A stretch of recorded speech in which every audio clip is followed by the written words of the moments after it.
Μια έκρηξη βόμβας είχαμε χθες βράδυ στη Λεμεσό. Καλησπέρα από τη Λεμεσό. Άκαρπες απέβησαν μέχρι στιγμής οι έρευνες της αστυνομίας για τον εντοπισμό και τη σύλληψη των γνωστών που τοποθέτησαν χθες βράδυ τη βόμβα κάτω από το αυτοκίνητο. Η εκοφανική έκρηξη σημειώθηκε λίγο πριν από τις 8. Από ό,τι φαίνεται πάνω στο αυτοκίνητο. Αλλά τι μηχανισμός είναι δεν μπορούμε. Την ώρα της έκρηξης οι ένοικοι του σπιτιού ήταν μέσα. Ναι.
Χαβάλε και καρναβάλι, μα τις μάσκες της ζωής τις φοράνε κάποιοι άλλοι. Βαρέθηκα τα λόγια για υπόκοσμο και βία. Τώρα μας έβγαλαν για ανέκδοτα από τη Λευκοσία. Εδώ Θεός, λαός και αίμα ζωντανεύουν τις καντάδες. Στα λιμάνια και στα γήπεδα, στις θάλασσες και αλάνες. Και εκεί που πάει να σβήσει η πίστη μέσα στις εκκλησίες των χουλικάνων οι μανάδες ανάβουνε λαμπάδες. Βάζω νερό μες στη φωτιά, βάζω φωτιά μες στο νερό. Γιατί δεν ξέρω πια αν είμαι θύραμα ή κυνηγός.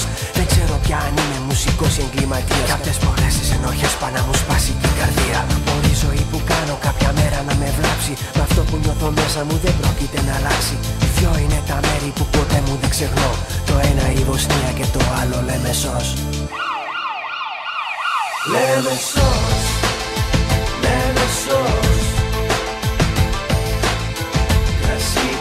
In the 17th chapter of St. Luke it is written, the kingdom of God is within man, not one man nor a group of men, but in all men, in you. You, the people, have the power to create machines, the power to create happiness. You, the people, have the power to make this life free and beautiful, to make this life a wonderful adventure. Then in the name of democracy, let us use that power. Let us all unite.